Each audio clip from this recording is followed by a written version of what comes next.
Doing a proper warm-up before a run is a great tool to make your run a little bit more enjoyable and also decrease the chance of injury, which we all like, but I think the biggest benefit of not getting injured is not having to go to physio, so you don't have to shell out those dollar bills, and you can rather invest those dollar bills into, like, I don't know, an index fund or some other stock market hack thing that I don't know about, and become a millionaire. So think of doing a warm-up like an investment to become a millionaire, because you'll save money on physio.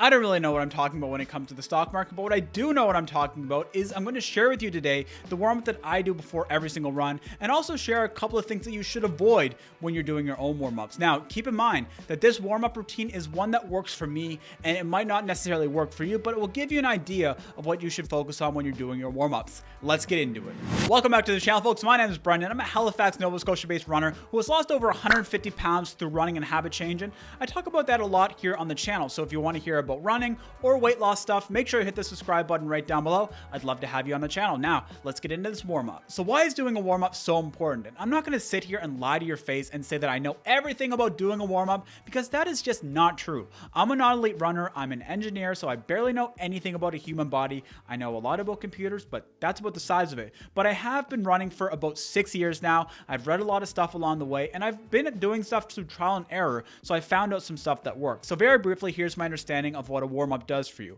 It literally means your body is getting warmed up. Your heart starts pumping faster, your breathing rate starting to increase, your muscles are literally getting warmer, so they're not going to go out there and snap because you're going out there cold and putting too much strain through them. But most importantly for me is doing a warm-up increases your range of motion. So I am an office worker, and doing the warm-up allows my hips to open up more, my quads to get warmed up, my hamstrings to get a little bit loosened up.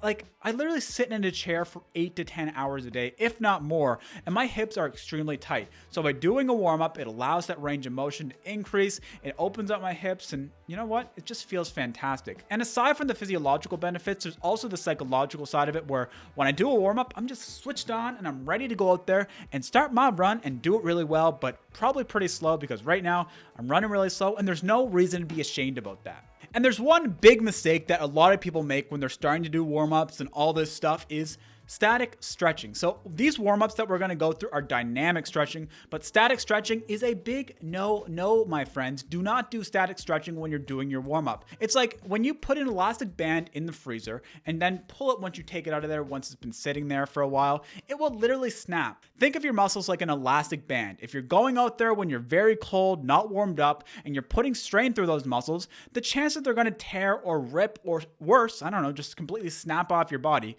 that's not true. That's dramatic effect, is very high. So by doing the warm-up, your body's getting ready to take that strain, your muscles are loosening up, and it just sounds like a great deal. So am I selling you on doing a warm-up just yet? I hope I am, because I'm going to start telling you about the exercises that I do before every run. So the first exercise on this list is the front leg swing. And what this does is really allows my hips to open up, my hamstrings to warm up. I feel the stretch even through my calves.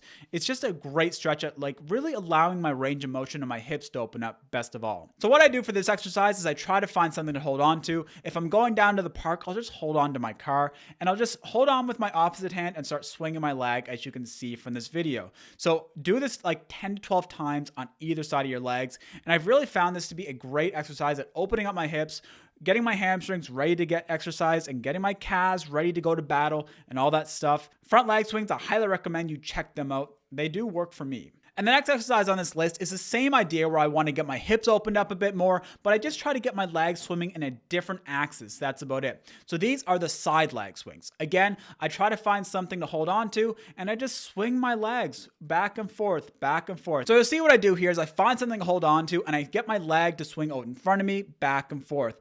And one thing I will suggest you do when you're doing this exercise is, once your leg comes to like the middle point of your body and you're about to swing, say, to the left, engage your muscles and kind of really swing your leg to that left side. Once you reach center point, again, engage your muscles to swing on the right side, and that just gives a little bit of extra stretch. And what I find that little bit of extra engagement does is, again, just get that little bit of extra stretch out of me and a little bit of extra, I don't know, engagement through my body. And again, I do 10 to 12 swings on either leg, and that has really helped me as well. This next exercise is for the calves. You know, those big old thick boys down here that they don't get a lot of love. I try not to wear short shorts because, well, the ladies and everyone else will laugh at me when I'm walking down the road, because I am just a I don't have many good calves, folks. That's just a little thing about me. So these are, I don't know what to call them. Heel dips is what I call them. I'll put like the actual formal name of what physiotherapists call it right here. So what I do for this is I find something to lean on. I go on my tippy toes and I literally just lower my heel to the ground. And you'll really feel this stretch through your calves, especially if you're like me and have extremely tight calves.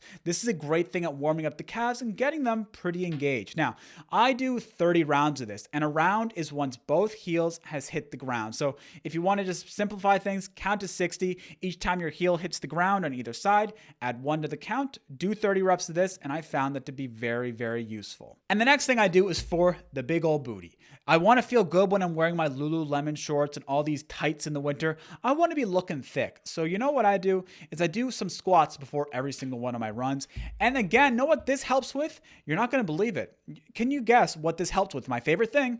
It opens up the hips a little bit more, but it also engages the quads and engages a lot of your back muscles and stabilizer muscles. So what I do for this, I think I've said this in a previous video, but if you're just getting started on your running journey and you're not really used to exercising, I'd skip on the squats. And the reason that I'd skip on them if you're just getting started is they can be quite taxing on the body. You know, squats, bodyweight squats, they might not seem like a big deal, but when you're just getting used to exercising again, they can be a big strain on your body. But for me, what I do is I do 10 to 12 squats depending on the day, depending on how long I'm exercising, and depending on how much time I have, to be quite honest. And I find that really opens up my hips and gets my heart rate up as well, and also just engages those stabilizer muscles in my legs. And this next thing again is a bit more advanced. So if you're just getting started on your running journey, I'd again just recommend you start with the top 3 exercises on this list. But for me, I do a lunge and twist. And essentially, you know what a lunge is. You've done them in gym class and they sucked. You swore at your gym teacher every time they made you do, like, I remember I did like full length gym lunges.